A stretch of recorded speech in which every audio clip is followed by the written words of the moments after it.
So quite the choice we have. We can go to the women's game night on Friday, or we can go study Judges on Saturday. Oh, how fun, Tim. Good idea. Seriously? I mean, come on. I don't know. What are we doing here? If I wear a wig, can I come to game night? Is that all right? What's the parameters there? I mean, is there any rules against that? There is, yeah. Exactly. Whatever. All right. 1 Corinthians chapter 1, verses 18 through chapter 2, verse 5. You can open up to that passage in your Bibles if you have it, or on your Bible apps if you have those. I don't have those words in the overhead, so you just follow along with me there, or just listen in. For the message of cross is foolishness to those who are perishing, but to us who are being saved, it is the power of God. For it is written, I will destroy the wisdom of the wise, the intelligence of the intelligent I will frustrate. Where is the wise person? Where is the teacher of the law? Where is the philosopher of this age? Has not God made foolish the wisdom of the world?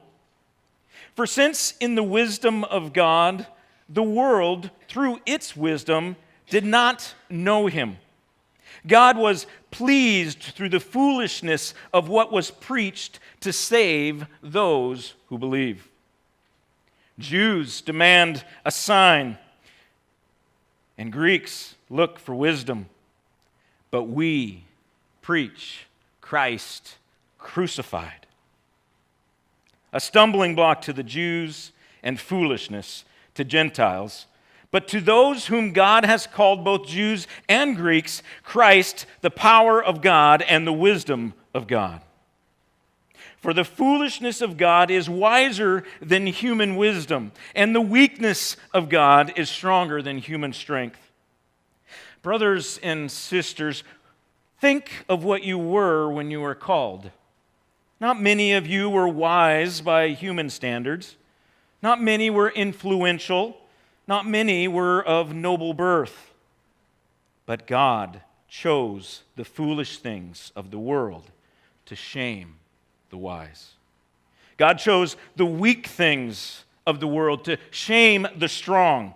God chose the lowly things of the world and the despised things and the things that are not to nullify the things that are, so that no one may boast before him. It is because of him that you are in Christ Jesus, who has become for us wisdom from God. That is our righteousness, holiness, and redemption. Therefore, as it is written, let the one who boasts boast in the Lord. And so it was with me, brothers and sisters. When I came to you, I did not come with eloquence of human wisdom as I proclaimed to you the testimony about God. For I resolved to know nothing while I was with you except Jesus Christ and him crucified. I came to you in weakness with great fear and trembling. My message and my preaching were not with wise and persuasive words, but with a demonstration of the Spirit's power, so that your faith might not rest on human wisdom, but on God's power.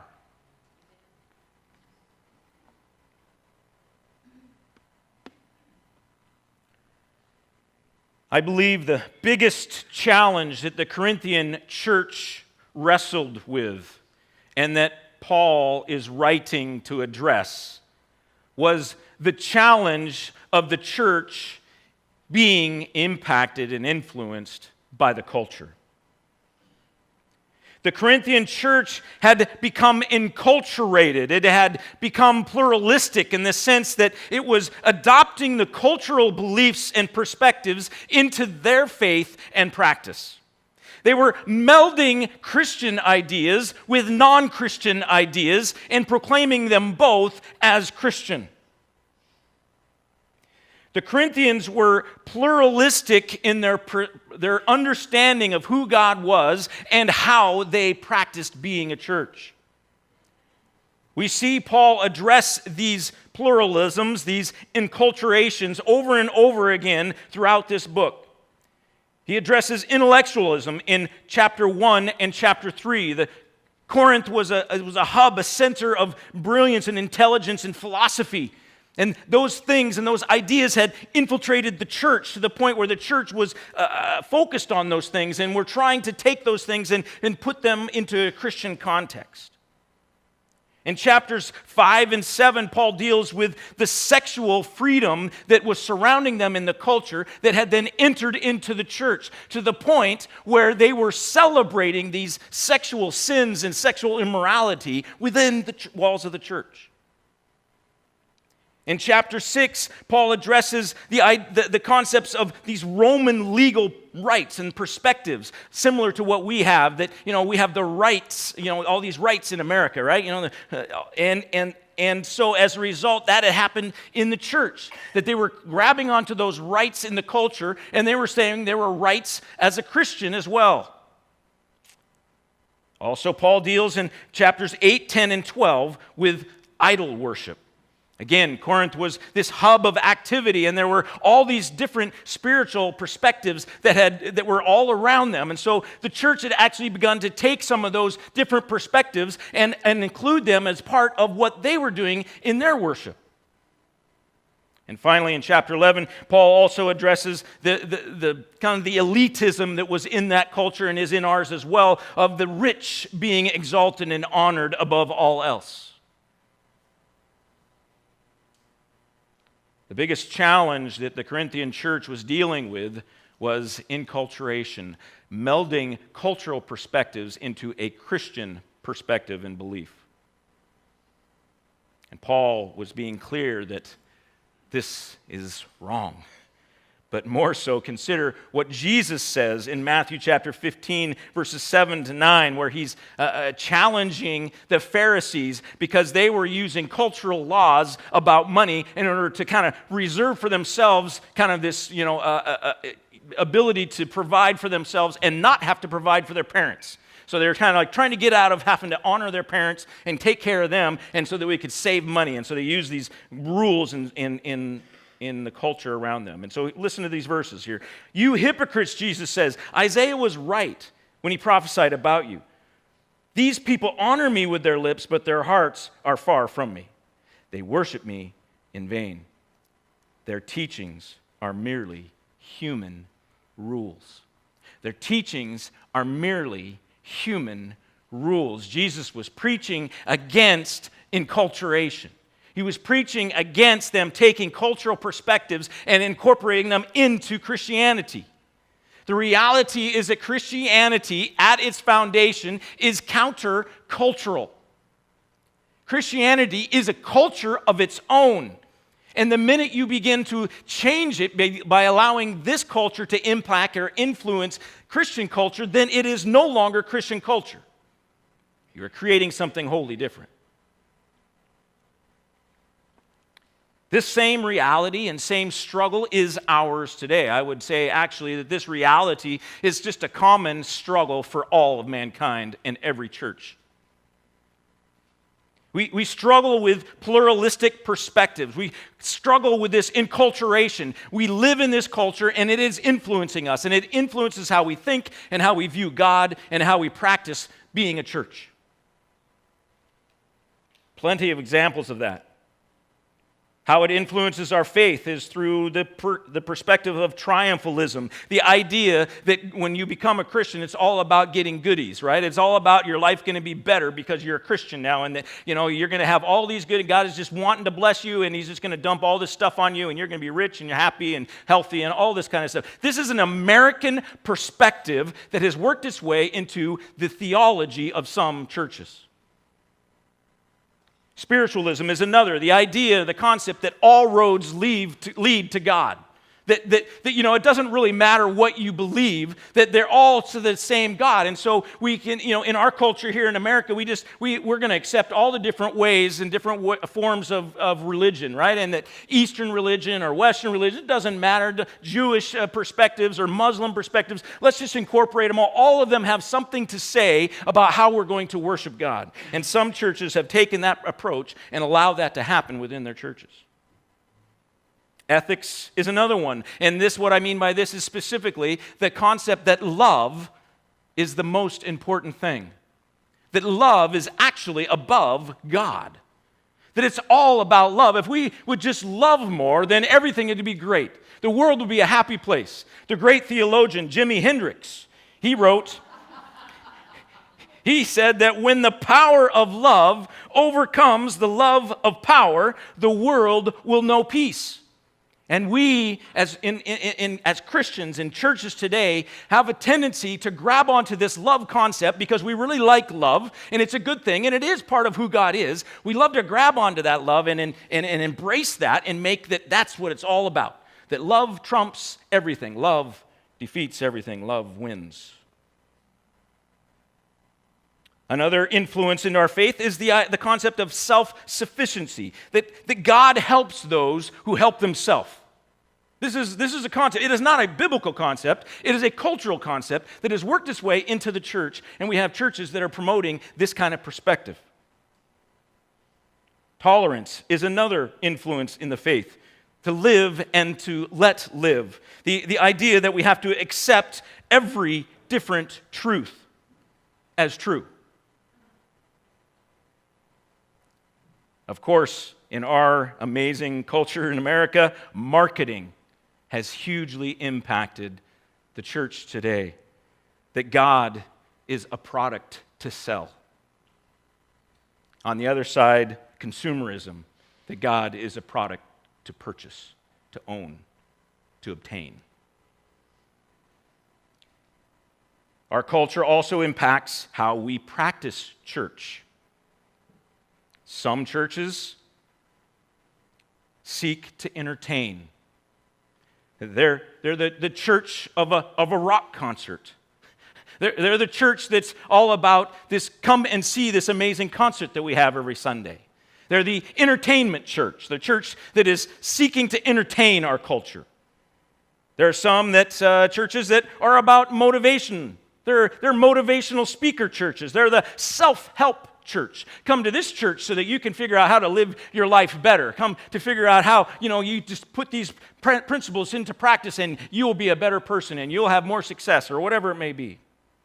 There's also the business growth church, with the pastor as CEO, right? And his job is to make sure that this company is continuing to grow year in and year out. There's, of course, the seeker-sensitive church, the church for non-Christians. Right? There's the business leadership church as well, those who are discipling leaders. We're not interested in just discipling people. We are discipling leaders. It's all about leadership and being strong in leadership. We have the non-church church. It's for those who don't like church. Right? I mean, that's out there. We have it. We also have the one-stop shop church, which is great, right? I mean, this is a church that's usually huge because it's got it all. I mean, it has a mall, like on campus, right? I mean, you can go shopping when you're done with, worship the Lord and, buy some clothes, whatever, right? You got, restaurants there. I mean, you don't ever have to leave this campus, right? You can live there. I mean, they've got houses that are nearby, so you can just walk over, and then you can spend you could work there because you'd have a job, working at one of these retail shops, and you can have coffee, and you got it all. It's everything there. There's also the coffee shop church, my personal favorite.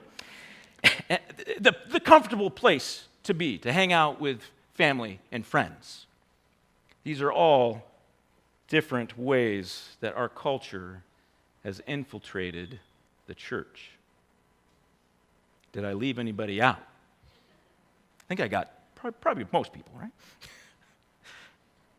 But this is the reality we live in. We are people, we are churches who struggle with culture. And there's reason that we struggle with culture, several. And the first is that we want to fit in. It's just who we are. We as human beings, we want to fit in. We want to be accepted. Right? We don't want to walk down the street and have everybody, looking at us funny, right? We want to be able to walk down the street and, kind of feel like, yeah, I'm part of this culture. I'm part of this world. I have something to offer. So we want to fit in.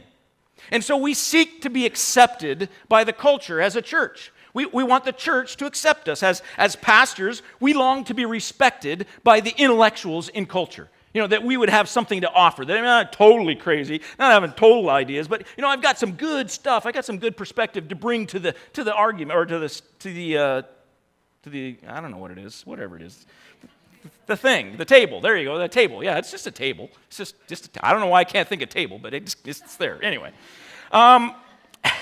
Churches long to be respected and accepted for their acceptance of the world. Right?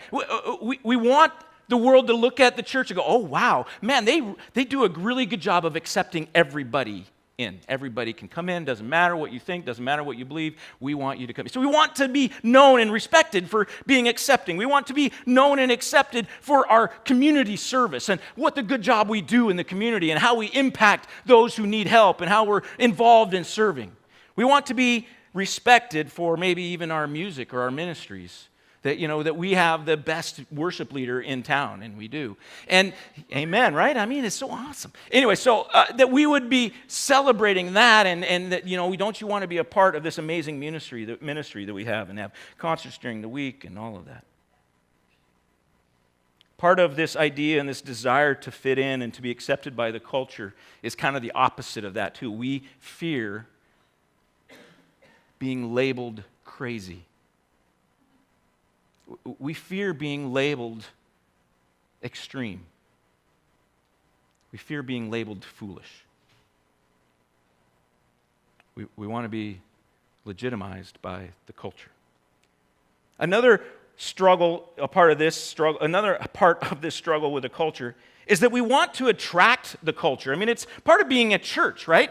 We want to attract the culture to our church because we believe that we have the gospel message, right? This salvation message. And so we want to attract the culture through evangelistic efforts and different, ways of reaching out to different groups. And we try to look and act like the culture as a result. We don't think that we need to set apart from the culture. We want to look and act like the culture, so when the culture walks through the doors of our church, they feel at home in the church.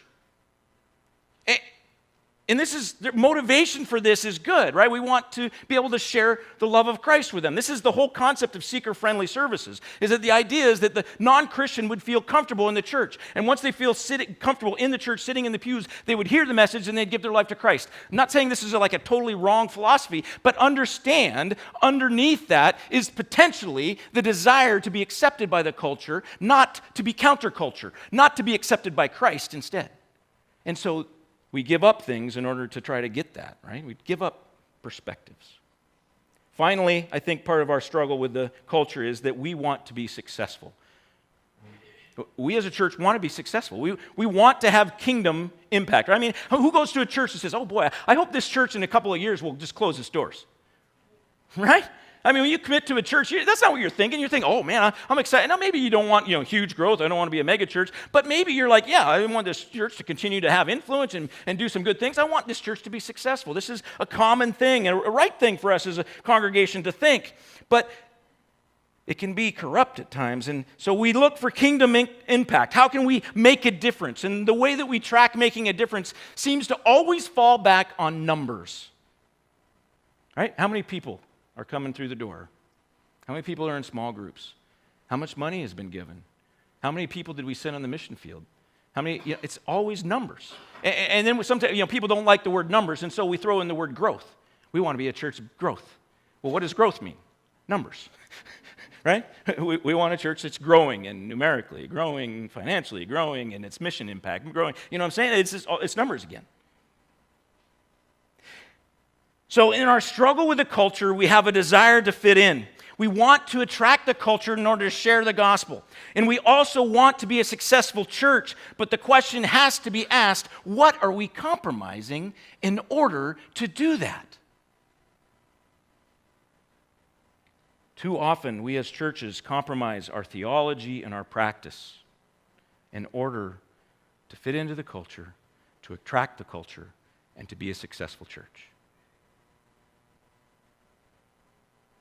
We compromise theology, and so to the point that clear teaching of Scripture and salvation becomes clouded, and people begin to think that actually truth is relative,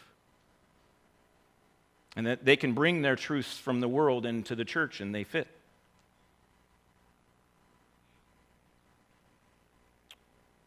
We compromise to the point with our practice as well, to the point that a clear understanding of the purpose of the church is lost as well. And so we have people who are sitting in our pews and in our churches and in our chairs who believe that church is all about them.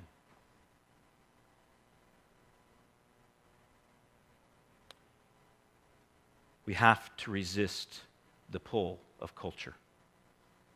This is what Paul is calling the Corinthian church to. This is what Paul is calling us to resist the pull of culture. We certainly need to understand culture. We need to understand where the weaknesses in the culture are, where the needs in the culture are, so that we can bring the gospel message to those places. But we need to fight against allowing the culture to influence our perspective of God and how we live out our Christian life, both individually and as a church. We also must resist the pull to be a successful church. We can look at the megachurch down the street and go, well, that looks pretty successful. We can look at the missional church down the street that sends missionaries all over the world, and we go, that looks pretty successful. We can look at the church that is involved in street ministry and taking care of the homeless and is very big service, active in service church, and we go, that looks like a successful church. But the question has to be asked, is that success? When we focus on the outward realities, are we really finding success? I believe true success, and I think Scripture clearly teaches this, true success is first and foremost a relationship with Jesus. Second, it's obedience to Jesus. And finally, it's proclaiming the cross.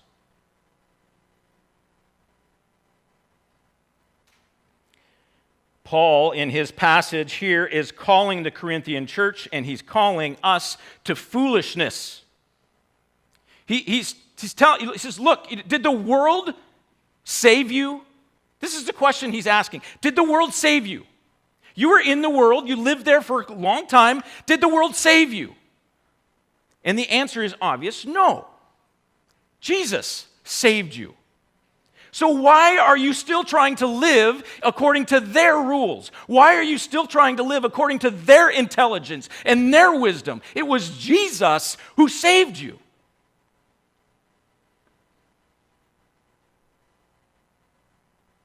God's wisdom is true foolishness. And I want to explain this. The title of the message, True Foolishness. I want to explain this. God's wisdom is true foolishness. What I mean is not that God's wisdom is truly foolish. What I mean is that God's wisdom is foolishness that is true. The world's perspective says, that's just crazy. But God's foolishness is true. Consider this. What does a foolish church believe? A foolish church would proclaim that Christ is crucified, not triumphalistic. The world says, that's just crazy. Why would I want to be a part of a failed leadership? Why would I want to be a part of a group that is saying that I'm going to suffer if I join? I mean, that's just crazy. What are you thinking? That makes no sense. Why would I want to be a part of that?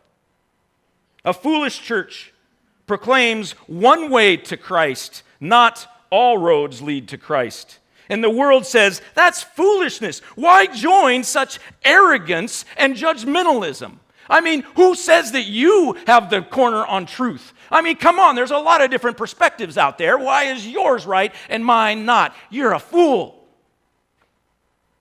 The foolish church proclaims that God's love and justice are real, not universalism.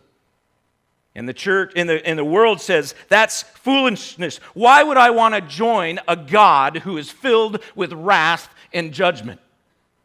Why would I want to be a part of a God who's going to send people to hell? That just doesn't make any, that's just foolishness. I don't want to be a part of it. The foolish church proclaims dependence on God, not self-sufficiency. And the world says, why would I want to join a power-hungry God who wants all the credit? That makes no sense. That's foolishness. I mean, I've got some pretty good skills. I mean, I'm sure he could use me pretty well. I mean, why don't you just, come to me and try to appease me a little bit? Why don't you say, hey, where's your resume, God, to say that I should come and serve you? Right? The foolish church proclaims universal moral truth, not tolerance. And the world says, why in the world would I want to enjoy or join a group who doesn't accept everyone's perspective and lifestyle? That's just foolishness. That's just mean. That's just wrong. Those are some of the beliefs of a foolish church. Here's some of the practices of a foolish church. Foolish church has Sunday services that are focused on worshiping God, not man's preferences. And the world says, why join a church that doesn't fit my style? I mean, that just doesn't make sense. I mean, why would I want to go to a church where it's got music I don't really like, and it's got a guy that gets up and talks, and I don't really like the way he talks, and there's always this praying going on. It's like, what is going on? Why would I want to be a part of that church? The foolish church also teaches about God's ability, not man's. And of course, man says, well, why join a church that doesn't need me? Talking about God's ability and not man's ability. Well, I mean, I've got some things to offer. I can do something. The foolish church functions as a family, not a business. And the world says, why would I join a church that doesn't have a good growth, chart? Isn't worried about, getting bigger and better. I mean, are you just going to be stagnant? You're just going to be happy with that?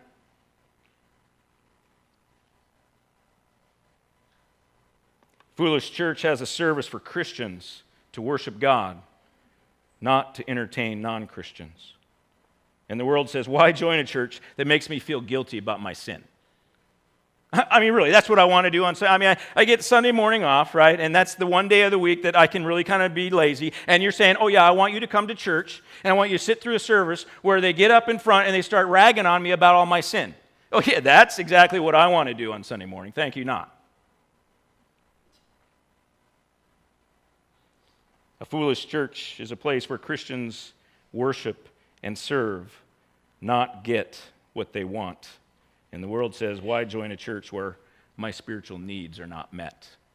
I mean, I've got some real concerns. I've got a lot of kids. I mean, who's going to take care of my kids? I got a lot of stuff that I need. A foolish church is a place where God stirs, shakes, and challenges people and doesn't make them feel comfortable. And the world says, why join a church where I'm asked to do stuff that I'm not good at, that pulls me out of my comfort zone and makes me feel uncomfortable? Do you get it? This is what Paul is calling us to. This is what Christ is calling us to. It's not going to fit this culture. It's not going to be palatable to them. They're going to look at us and they're going to say, that's foolishness. That's crazy. That's out of touch with culture.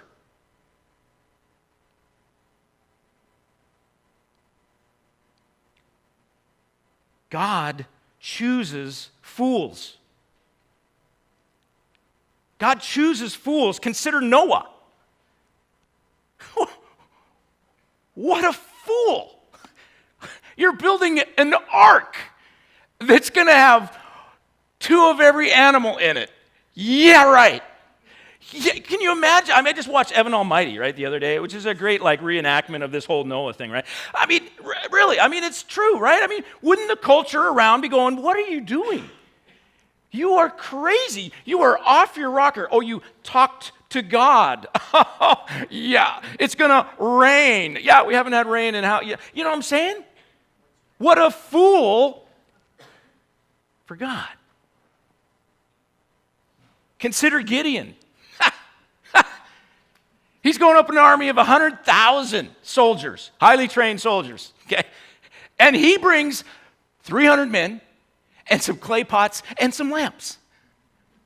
What a fool. I mean, there's no way you're going to win that battle, Gideon. You're just going to get slapped. They're not just going to stand and laugh at you when they see 300 people. Seriously? They're like, half of them are going to walk out because they're just going, this guy is just crazy. What a fool. Moses. That guy, he couldn't even put two sentences together, let alone two words. Yeah, you're going to go in and tell Pharaoh that the water's going to turn into it's getting there, blood, right? You know what I'm saying? What a fool, Moses. What are you doing? You can't even communicate very well. Why would you take, this is dumb, man. You're just going to make a fool of yourself. You're going to be embarrassed. It's going to be ugly. David, I love David. So he's a highly trained giant. He's like 8 feet tall, super strong, super powerful. You know, he's like Arnold Schwarzenegger back in the day, right? You know, I mean, this guy's huge, right? And David, oh, don't worry, I got this. Let me get a couple of stones here, and I got my sling. No, I don't need any armor. I'll be all right. Seriously? You fool. I mean, the giant Goliath is like laughing at him, right? It's like, what are you guys doing sending this guy in front of me, right? What a fool. God uses fools. Peter, that's water. Don't get out of the boat. Peter, you fool, what are you doing? That's water. You're going to sink and drown. Right? What a fool. Stephen, just run or something. They're throwing rocks at you. Maybe just run, or just try shutting up. Just don't say anything more. And maybe you'll save your life. You fool, why do you stay there and continue to preach the gospel? What is your problem? God uses fools.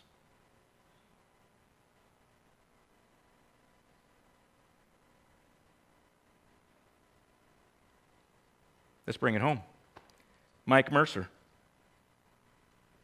Hope you guys can take this the right way. You fool. Why in the world would you allow God to tell you a word and then actually go and talk to somebody you don't know their name? Just get in the car and drive away. You don't have to do, that's just stupid. Really, you think God speaks to you? What makes you so special? That's just foolish. Why would you do that? Bobby Stewart, why in the heck would you take a guy you don't know to Medford, Oregon? You can't even hardly drive down the street, man. I've been in the car with you. That is scary. What are you thinking? You can't, that is just foolishness. You're taking that guy's life in your hands. That's not a good thing, man. Jackie White, why in the world would you have a friend who doesn't love Jesus and tells you that they don't want to know about him, and you still invite her to a Bible study? That's just crazy. What are you thinking? Are you just trying to destroy that relationship or what? Maybe you should just kind of wait around for a while until God does something. Why take that step? Fools for Christ. God uses fools. Do you get it? Does it make sense? Judith Lovejoy, you're a fool for God. Why? Why do you continue to care for your grandson and your sons? Why? Why do you continue to care for them when there's nothing for you? It's not easy. It's hard. Well, it'd be better just to leave them and move on and do something. Let somebody else take care of them.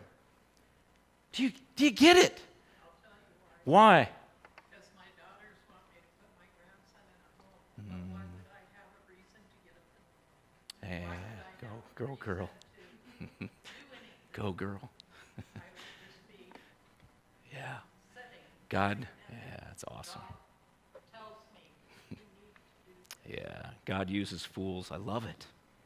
Thank you. Do we get it? God is still looking to use fools. It is not going to be palatable by the culture. The culture is going to tell us, don't do that. That's crazy. The culture is going to say, your theology is just, it's judgmental, it's out to lunch, it's not nice, it's mean-spirited, it's just not good. The world is going to tell us that following Jesus wherever he leads, even outside of our comfort zone, that's just crazy. I mean, that's just not wise thinking. There is a wisdom to, know what you should do and what you shouldn't do. There's certain things that you just doesn't make sense, and you just don't do them because it doesn't make sense. So for you to say, oh, God spoke to me, and then do it, what are you doing? That's foolish. The world is not going to accept this wisdom that is from God. But are we, and this is the question, are we fools for God? God is looking to use fools. Are you a fool? Are you focused completely on Jesus and the relationship you have with him, to love him? Are you ready at any moment to follow him, no matter where he leads, no matter how crazy it sounds? Are you willing to stand up and boldly and without shame proclaim Jesus crucified? And the question comes to us as a church as well, because God uses foolish churches. Are we a foolish church?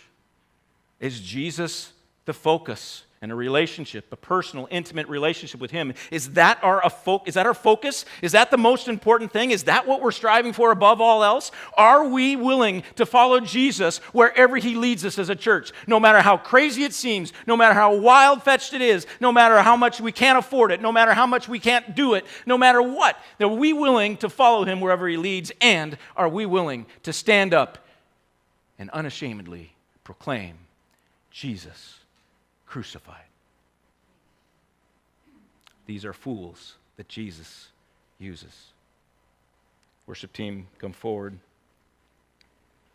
Please. As I say, just one last thing. This battle that we have with our culture it's not easy. And we are all in it. We are all fighting it, individually and as a church. And the culture is so powerful, and it impacts us, and it has for years and years and years. And so sometimes it's really hard to see where the difference lies. What is a Christian culture versus just the American culture? But may we each renew our focus on a relationship with Jesus. May we each bow our knee to Jesus as Lord and say, I will go anywhere, anytime, wherever you lead, I'm there. And will we put our pride aside? Stop worrying about what people are going to think about us and stand up and proudly say, Jesus is crucified for me and for you.